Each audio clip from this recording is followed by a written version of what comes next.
మహాగణపతిం మనసా స్మరామి మహాగణపతిం మనసా స్మరామి.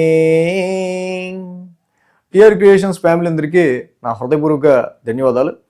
అలాగే ఈ 25వ తారీఖు నుంచి 31వ తారీఖు వరకు కూడా ద్వాదశ రాశుల వారికి సంబంధించి రాశి ఫలాలు ఏ విధంగా ఉండబోతున్నాయి ఏంటనేది చూద్దాం. ఈ వారం మేజర్ ట్రాన్సిటల్ చేంజ్ చూస్తే రవి, కుజ, బుధ, శుక్రుల మాసగ్రహాలు మకర రాశిలోనే సంచారంలో ఉంటూ ఉన్నాయి. అలాగే శని మేన రాశిలోను, గురుడు మిథున రాశిలో వక్ర స్థితిలో, ఇక కేతువు సింహరాశిలో, రాహువు కుంభరాశిలో గోచారంలో ఉంటున్నారు. చంద్రుని యొక్క గమనం మనం చూసినట్టయితే మేషం, వృషభం, మిథునం, కర్కాటకం 4 రాశుల మీదుగా చంద్రుని యొక్క గమనం కూడా మనం గమనించవచ్చు.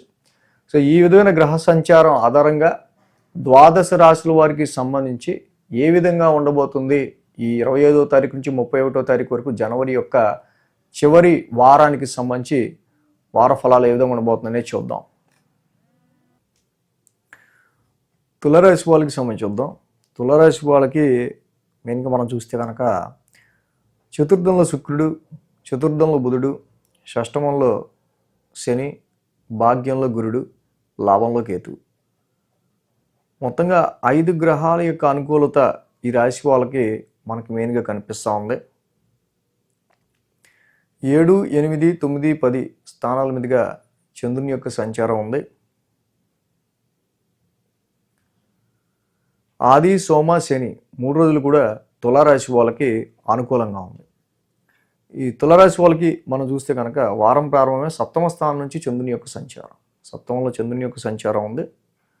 అలాగే ఆ రాశ్యాధిపతి కుజుడు కూడా ఈ రాశి వాళ్ళకి ముఖ్యంగా అర్ధాష్టమంలో గోచారంలో ఉంటున్నారు. అర్ధాష్టమంలో ఈంతో పాటుగా రవి కూడా ఉన్నారు.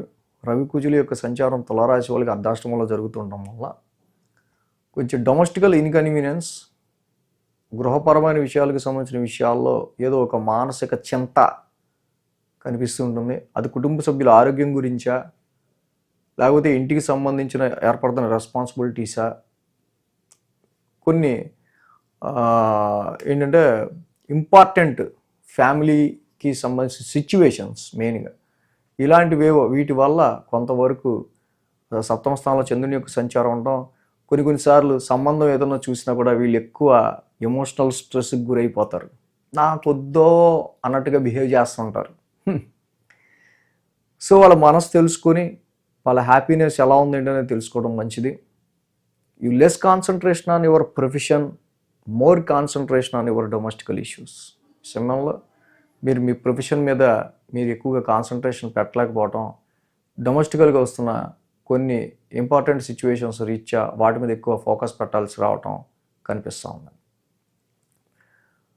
మంగళ బుధవారాల్లో అష్టమ స్థానంలో చంద్రుని యొక్క సంచారం, అష్టమ స్థానంలో చంద్రుని యొక్క సంచారం ఉంది యాక్చువల్గా. అలాగే అయితే ఈ రాశికి చంద్రుడు కొంచెం అష్టమ స్థానంలో ఉన్నప్పటికీ శుక్రుడు అనుకూలంగా ఉన్నాడు అర్ధాష్టమంలో. బట్ ఏంటంటే వెహికల్ డ్రైవింగ్ విషయంలో చాలా జాగ్రత్తగా మంగళ బుధవారాలు ఉండాల్సిన అవసరం కనిపిస్తూ ఉంది. ర్యాష్ డ్రైవింగ్, స్పీడ్ డ్రైవింగ్ కొంచెం జాగ్రత్త చూసుకోవడం అనేది మంచిది. అలాగే ఆరోగ్య పరిస్థితులకు సంబంధించిన విషయాల్లోనూ, ఇన్హెరిటెన్స్ వారసత్వ ఆస్తులకు సంబంధించిన విషయాల్లో కూడా ఈ రాశి వాళ్ళకి ఈ మంగళ బుధవారాల్లో కొంచెం జాగ్రత్తగా ఉంటూ ఉండటం అనేది మంచిది. గురు శుక్రవారాల్లో చూస్తే కనుక భాగ్యస్థానంలో చంద్రుని యొక్క సంచారం, ఆల్రెడీ భాగ్యస్థానంలో చంద్రుడు అలాగే గురుడు కూడా రిట్రగ్రేషన్లో ఉంటా ఉన్నారు. లైఫ్ గ్రోత్కి సంబంధించి మీరు చేసుకున్న ప్లానింగ్స్లో ప్రమోషన్స్ గురించో, ట్రాన్స్ఫర్స్ గురించో, ఫారెన్ ట్రావెల్ గురించో, హైయర్ ఎడ్యుకేషన్ గురించి చాలా ప్లాన్లు వేసుకుంటుంటారు. సో దాని గురించి ఎక్కువగా టఫ్గా వర్క్ చేయాల్సి వస్తుంది. 1-2 సార్లు ట్రై చేయాల్సి వస్తుంటుంది. ఈ లోపల అర్ధాష్టమంలో రవి కుజ ఈ యుతి వల్ల కొంత ఎమోషనల్ స్ట్రెస్ ఉంటా ఉంటుంది. సో హయ్యర్ లెర్నింగ్ స్కిల్స్ ఇంకా లోతుగా మీకు ఏదన్నా డెప్త్గా నేర్చుకుంటే బాగుంటుందని దాని మీద కాన్సన్ట్రేషన్ పెట్టండి. మీకున్న స్కిల్స్లోనే, మీకున్న దానిలోనే నెక్స్ట్ లెవెల్ని అప్గ్రేడ్ చేసుకోవడానికి ట్రై చేయడానికి చాలా మంచి టైం ఇది.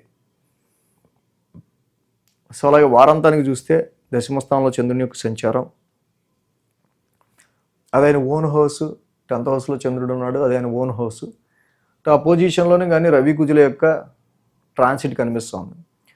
ఉద్యోగం తప్పదు, ఇటు ఎన్ని రోజులు లీవ్ ఇస్తామా నీకు?